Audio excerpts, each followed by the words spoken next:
गेल्या काही दिवसांपासून जी चर्चा सुरू होती, अखेर ठाकरे बंधू एकत्र आलेले आहेत आणि मनसे आणि ठाकरे गटाची युती आज अधिकृतरित्या जाहीर करण्यात आलेली आहे। आणि या संदर्भात बोलण्यासाठी आता आपल्या सोबत ठाकरे गटाच्या नेत्या सुषमाताई अंधारे आहेत।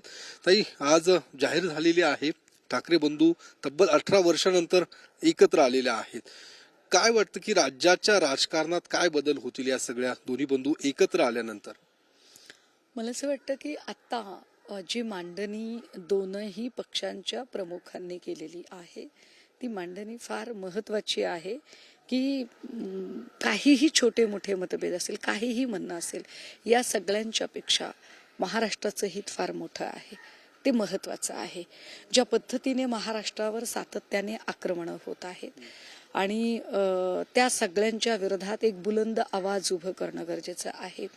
आत्ताचे जे मला जे ज्वलंत प्रश्न जाणवतात, मग मुंबई असेल किंवा पुणे असेल, रहदारीचे प्रश्न फार पुण्यासारख्या ठिकाणी मोठा असतो किंवा मुंबईसारख्या ठिकाणी जर विचार केला तर बिल्डरांच्या अक्षरशः जाळ्यात अडकलेला मराठी माणसालाच त्याच्या स्वतःच्या हक्काच्या मुंबईमध्ये जर राहायला घर मिळत नसेल, जर त्याला एखादा कोणीतरी शहा नावाचा आमदार येतो आणि फटकावत राहतो, कणफडत लगावतो आणि आपण नुसते बघ्यासारखे बघत असतो, तर किंवा मराठी माणसाच्याच छोट्या मोठ्या उद्योगधंद्यांवरती कुऱ्हाड येते किंवा मराठी माणसांनाच आपल्या घरी आपल्यालाच वागाय बोलायची चोरी होते, तर हे सगळं अत्यंत वाईट आहे, क्लेशदायक आहे।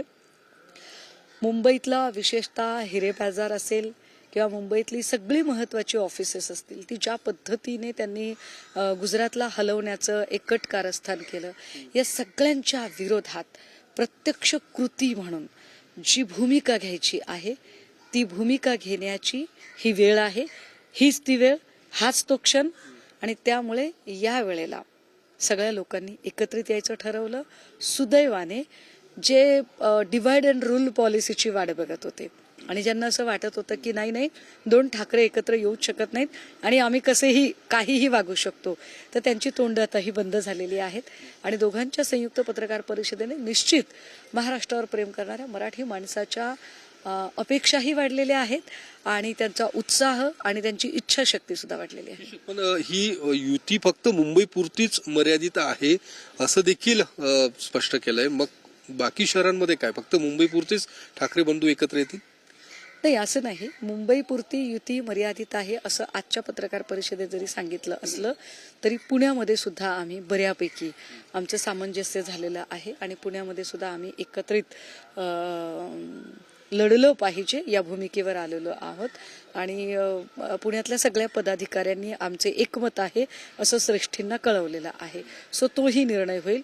फक्त काय होतं ना की काय म्हणतात त्याला, आधी मानाचा तर तिकडनं एकदा सिग्नल मिळाला की मग खालची प्रक्रिया होत राहते, त्यामुळे मुंबईची घोषणा ही जास्त महत्वाची होती, ती झालेली आणि आता खाली होईल। दुसरं म्हणजे ठाकरे गट आधीपासूनच महाविकास आघाडीत आहे, मग महाविकास आघाडी म्हणूनच या निवडणुकीला तुम्ही आता पुढे जाणार आहात, मनसेला देखील महाविकास आघाडीत घेणार आणि मग या निवडणुकीला सामोरं जाणार? महाविकास आघाडी म्हणून आपण सगळ्यांनी लढलं पाहिजे यावर आमचं एकमत आहे आणि आम्ही त्यावर आग्रही आहोत। महाविकास आघाडी म्हणून आमच्या सोबत जे विधानसभेला जे पक्ष होते त्यामध्ये काँग्रेस होतं, राष्ट्रवादी काँग्रेस शरदचंद्रजी पवार होतं आणि आम्ही होतो।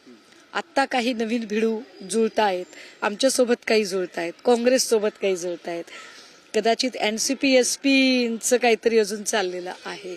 आता अशा सगळ्यांमध्ये किती एकमत होणार, कारण जेव्हा इतके सगळे लोक एकत्रित बसतात तेव्हा निश्चितपणे जागा वाटपाचा गोंधळ वाढणं स्वाभाविक आहे आणि त्या सगळ्यांमध्ये आत्ता वेळ आपल्याकडे फार कमी आहे। आज 25 तारीख आहे, कालपासून मला वाटते उमेदवारी अर्जांना सुरुवात पण झालेली आहे। अशा सगळ्या स्थितीमध्ये शक्य तेवढ्या लवकर, किती लवकर निर्णय होतात, मला वाटते आज एक बैठक राष्ट्रवादी काँग्रेसची चालू आहे।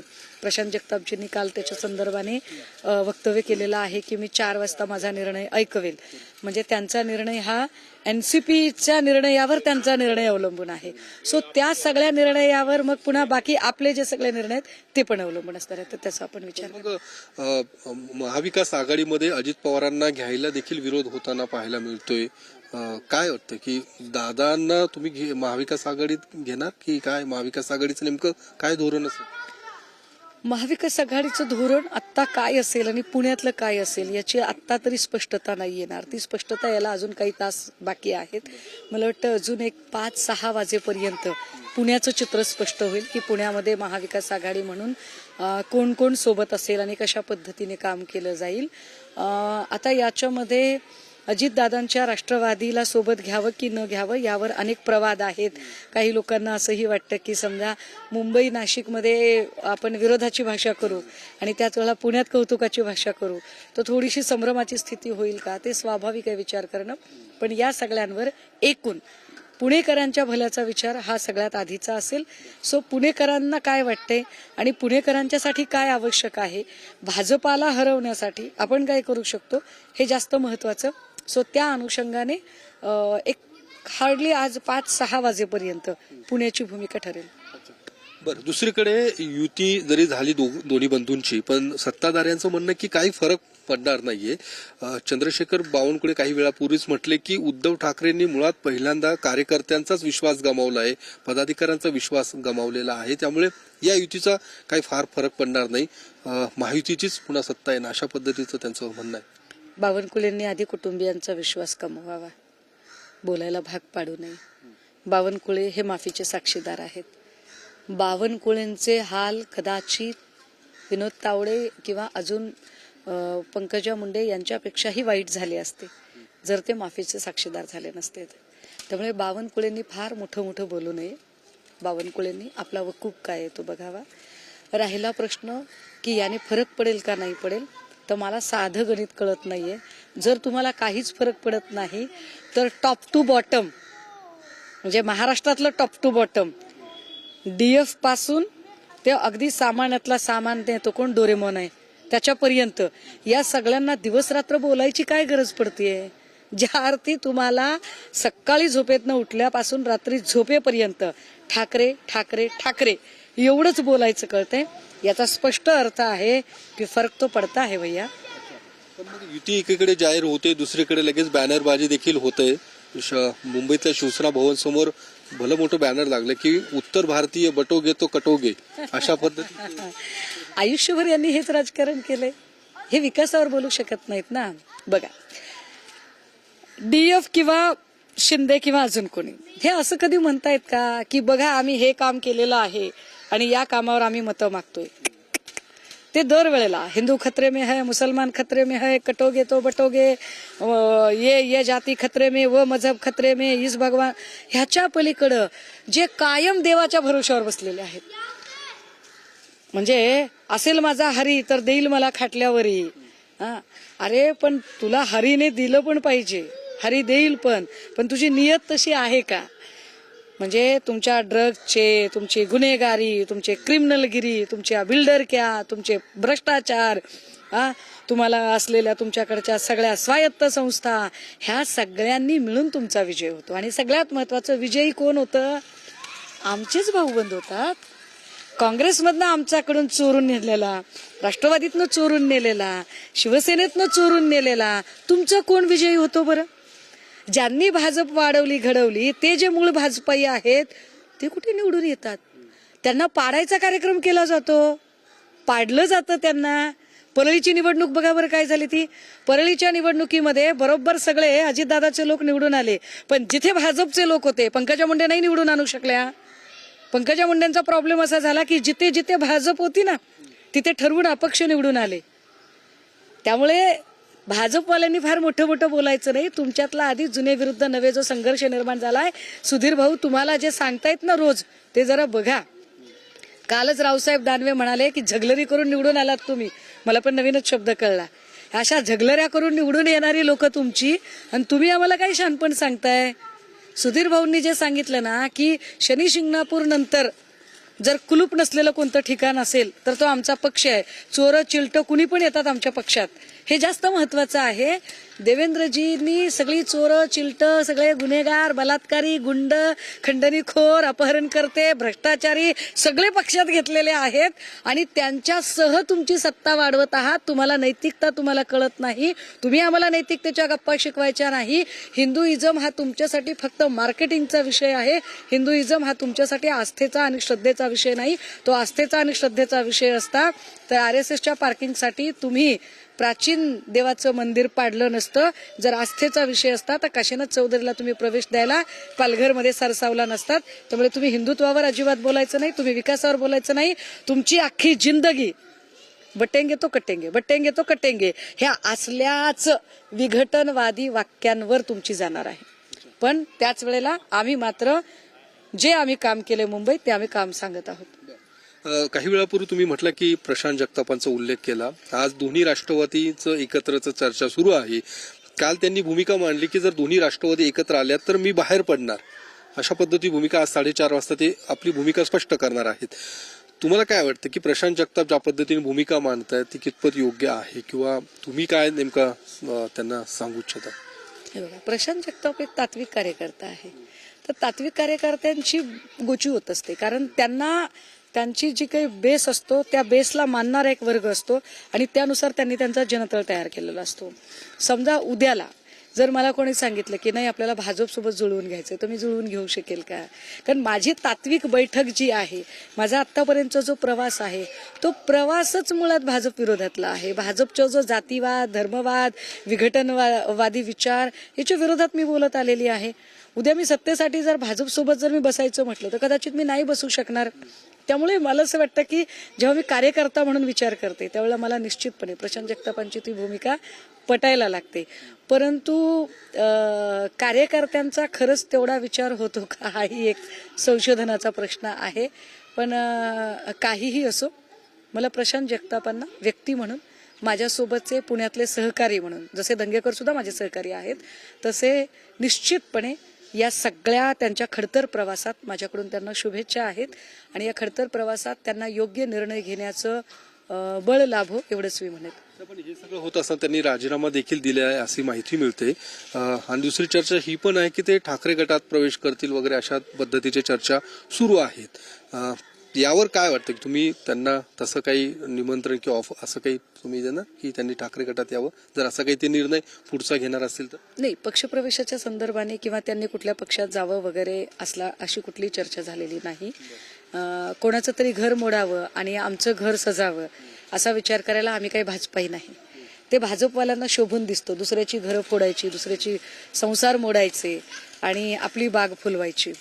तर हे असा इतका गलिच्छ आणि इतका कोत्या मनाचा विचार आम्ही करत नाही. मुळात त्यांनी आज तो निर्णय, मी तर म्हटलं ना की त्यांच्या या खडतर काळात माझ्या त्यांना शुभेच्छा आहेत आणि तो जो काही निर्णय घेतील तो निर्णय त्यांच्या किमान स्वतःच्या भल्यासाठीचा असो याच्यासाठीच्या मला शुभेच्छा असतील. आता त्याच्या पुढे जाऊन त्यांनी काय करावं काय नाही, मुळात त्यांनी अजून काही निर्णयच घेतला नाही तर त्याच्या पुढचं काही आपण भाष्य करणं हे अत्यंत चुकीचं असेल. दुसरे की नवनीत राणांचं एक विधान सध्या खूप चर्चेत आहे की त्यांचं म्हणणं की 3-4 मुलांना आपण देखील जन्माला घातलं पाहिजे, ते जर 19 मुलांना काय तुम्ही हसतायत? आता मला कळत नाही हो. मी पुन्हा म्हणते की हे भाजपाई काय डोक्यावर पडलेली लोक आहेत का? हे विकासावर का बोलत नसतील? अमरावतीचे काही प्रश्न आहेत, अमरावतीचे काही मुद्दे आहेत. अमरावतीच्या अनेक गावांना आजही पाणी पुरवठा नाहीये, पाण्याचा प्रश्न आहे. अमरावतीच्या महत्वाच्या शहरांमधून म्हणजे लोकसभा क्षेत्राच्या महत्वाच्या शहरांमधून MIDCचा खूप मोठा प्रश्न आहे. ते MIDC साठी नवीन उद्योग आणले की नाही याच्यावर नवनीत राणा काहीच बोलत नाहीत. विकासाच्या मुद्द्यावर बोलणे भाजपा टाळते. भाजपा विकासापेक्षा विघटनकारी वक्तव्य करण्यामध्ये जास्त पुढे असते आणि त्यामुळे त्यांनी आता जे काही अत्यंत विखारी वक्तव्य केलं हे चुकीचं आहे. बरं, त्यात त्या काय म्हणाला की आपण सुद्धा असं केलं पाहिजे. आपण इट मीन्स दॅट त्या स्वतःला त्याच्यात इन्क्लूड करतात. म्हटलं ठीक आहे बाबा, त्याची सुरुवात त्यांच्यापासून करावी. काही असलं, आता किती ननंद भाऊजांचं तसं पटत नसतं बाबा, हरकत नाही, भाऊजाई आहे आमची, तर ठीक आहे, तुमच्यापासून सुरुवात करा. काय डोहाळ जेवणाची सगळी तयारी. मी रात्री यशोमतीताईंना पण फोन केला होता. म्हटलं यशोमतीताई तुमच्या परवानगीशिवाय जबाबदारी स्वीकारली आहे. तर त्या म्हटल्या तुम्ही काही टेन्शन घेऊ नका, तुम्ही अगदी डायरेक्ट डोहाळ जेवणाला या. बाकी मधल्या काळात काही ड्रायफ्रूटचे लाडू द्यायचे असतील, काही पथ्यपाणी करायचं असेल तर मी सगळं सांभाळून घेते, असं सुद्धा यशोमतीताईंनी मला कालच सांगितलेलं. त्यामुळे तो काही प्रश्न नाही. बघा त्यांनी प्रयत्न करून. काय बोलावं अशा लोकांवर. विक्षिप्त लोक आहेत, विक्षिप्त. बरं, हे बोललेलंही त्यांना कळत नाही. प्रॉब्लेम हा आहे की हे कळण्या इतका सुद्धा जर त्यांचा बुद्ध्यांक नसेल आणि हे इतके विघटनकारी आहेत. बरं, ह्यांच्या नेत्यांना कळत नाही की अरे हे फक्त पक्ष फोडत नाहीत, हे घरही फोडतात. अहो, राम लक्ष्मणासारखे भाचे माझे निलेशाने नेते, राम लक्ष्मणासारखे. म्हणजे ही एवढी चांगली जोडी, यांच्यात सुद्धा फूट पडली होय लोकांनी. कुठे पाप फेडतील हे, की त्या दोन भावाभावांमध्ये आज फूट पडली. हे किती वाईट आहे. तर सुषमा अंधारे यांनी या सगळ्या मुद्द्यांवरती आपली भूमिका मांडलेली आहे. ज्या पद्धतीने युती जाहीर झालेली आहे त्यावर देखील त्यांनी सत्ताधाऱ्यांवरती प्रत्युत्तर सत्ताधाऱ्यांना दिलेलं आहे. जर त्याचा फरक पडणार नसेल तर तुम्ही टॉप टू बॉटम उत्तर का देत आहेत, अशा पद्धतीचे प्रत्युत्तर दिलेलं आहे. त्यासोबतच नवनीत राणा यांनी ज्या पद्धतीने वक्तव्य केलेलं आहे, ज्यावरून सध्या वाद होताना दिसतोय, त्याला देखील उपरोधिक टोला हा नवनीत राणा यांना मारलेला आहे. आणि या सगळ्या मुद्द्यांवरती सुषमा अंधारे यांनी आपली भूमिका मांडलेली आहे. कॅमेरामन अभिजित पिसेसह मी योगेश बोरसे, TV9 मराठी, पुणे.